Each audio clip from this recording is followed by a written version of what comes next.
So, the Blight. The story of what Talbot Grimes would do for a Serum Klondike bar. Little Talbot Grimes was a popular, smart kid with no problem shouting, "You're not my mom!" at the adults in his life. The kid was running Sound of Music style through the fields when he found a patch of foxglove. Now we have to assume he ate it, because touching foxglove can give you a hell of a rash, and if you snort that shit, it's more than likely just gonna give you a sore throat. Anyway, Talbot was bedridden, and when he felt better, he was like, "Oh my god, that plant almost killed me. Cool!" So this whole ordeal inspired him to get into medicine and chemistry. He got in trouble in school a lot for his questionable methods, but it also bought him a ticket to an underground prison and a bunch of people hooked on opioids to test his goodie bags on.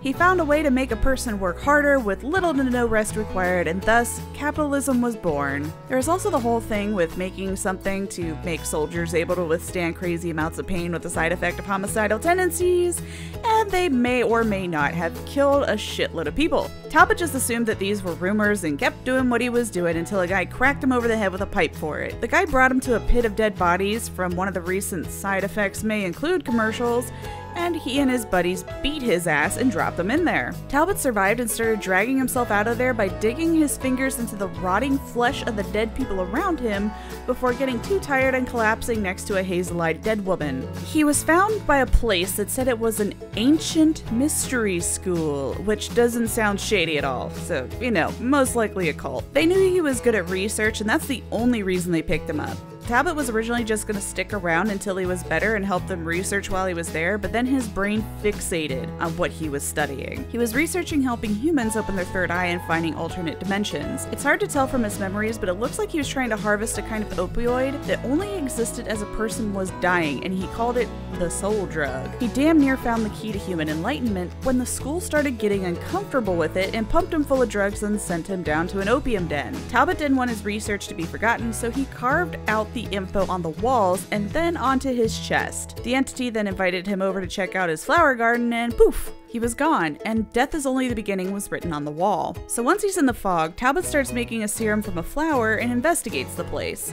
He finds out that the survivors eventually just burn out and stop giving fucks, so they don't end up in trials because they'll just DC. He even met up with some of the other killers, torturing the doctor and even getting a sample of the plague's bile. Now, the entity was watching and thought it would be funny to fuck with good old Talbot, and every time he'd find a flower, the entity would make it wither up. Eventually, Talbot started going crazy, trying to piece together the information he collected in the fog while dealing with drug addiction. Talbot hated the trials, but as he went through withdrawal, he started begging for a fix in exchange for clobbering some survivors. At one point, he's convinced the flower is in his mind and gouges his own eyes out trying to get it. He even beat the hell out of a bunch of other druggies and dug through their dead, decaying bodies for a flower, but as soon as he found it, the entity was like, "Yeah, I'm just fucking with you," and the flower shriveled. Honestly, it gets hard to tell whether his shit is real or just horrors from his memories and guilt. Dude is high as fuck. Now, he's been having some crazy hallucinations, seeing flashbacks and 9-hooded figures that he knew from the school. Obviously, he yelled at those fuckers for getting him hooked on drugs and dumped off in an opium den, and they were like, "Sorry, not sorry." Long story short, Talbot is like, "Entity, give me the goods and I'm your Huckleberry." The 9-hooded figures stood around to be a bunch of judgy assholes one more time and say, "Knowledge without wisdom leads to self-destruction." But hey, the entity pumped him full of serum and vines pop out of his body like a bunch of really ballsy pinworms. So yeah, the Blight. Plain and simple.